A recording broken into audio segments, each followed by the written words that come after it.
আসসালামু আলাইকুম। আমরা এখন শিখব অ্যাভোগাড্রো সূত্রের সাহায্যে কীভাবে গাণিতিক সমস্যা সমাধান করা যায়। আমাদের সামনে একটি গাণিতিক সমস্যা রয়েছে, সেটা হলো দুটি পাত্র এ এবং বি এর মধ্যে সমভরে কার্বন ডাইঅক্সাইড ও মিথেন গ্যাস দ্বারা পূর্ণ করা হলো। ধরলাম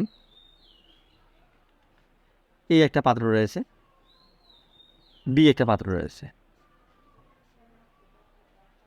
এখানে এ পাত্রে রয়েছে কার্বন ডাইঅক্সাইড আর বি পাত্রে রয়েছে মিথেন CH4।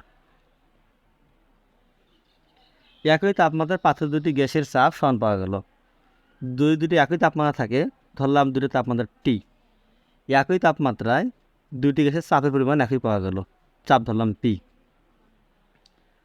এ পাত্রের আয়তন 24 লিটার হলে 24 লিটার হলে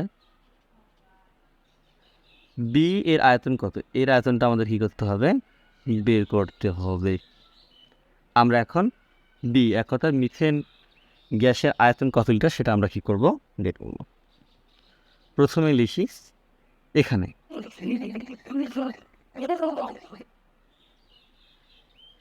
এখানে ধরলাম V2 সমান হলো কার্বন ডাইঅক্সাইড গ্যাসের আয়তন। কার্বন ডাইঅক্সাইড গ্যাসের আয়তন কত ছিল? এখানে কার্বন ডাইঅক্সাইড গ্যাসের আয়তন ছিল 24 লিটার, 24 লিটার। এখানে M2 হলো কার্বন ডাইঅক্সাইড গ্যাসের আণবিক ভর। কার্বন ডাইঅক্সাইড গ্যাসের গ্রাম আণবিক ভর। গ্রাম আণবিক ভর। কার্বন ডাইঅক্সাইড গ্যাসের গ্রাম আণবিক ভর 44 গ্রাম পার মোল। এই যে এখানে কার্বন ডাইঅক্সাইড, কার্বন হলো 12 প্লাস অক্সিজেন হলো 16 গুণ করতে হলো 2। 12 16 2 32 যোগ করলে হবে 44। M1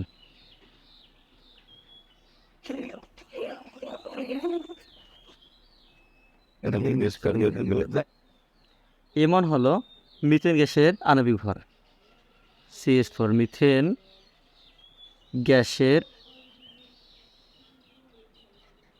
গ্রাম আণবিক ভর, আণবিক ভর সেটা হলো 16 গ্রাম পার মোল। কীভাবে 16 গ্রাম পার মোল? যদি আমরা মিথেন গ্যাসের কথা বলি, লক্ষ্য করি CH4 মিথেন, কার্বন হলো 12, হাইড্রোজেন 1 গুণ কত 4, তো কত পাইলাম? 12 4 মোট হইল 16। এটাই দুটি পাত্রে এ এবং বি এর মধ্যে সমভরে, মানে দুটো গ্যাসের ভর সমান, তাই আমরা লিখতে পারি W1 সমান W2 এক ধরতে পারি, কারণ সমভরের কারণে, সমভরের কারণে, সমভরের কারণে।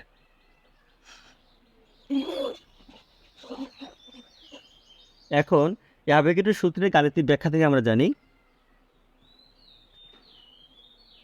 অ্যাভোগাড্রোর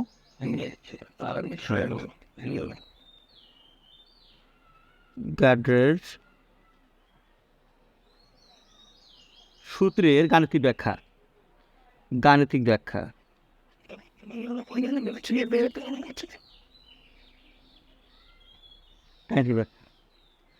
গাণিতিক ব্যাখ্যা থেকে আমরা পাই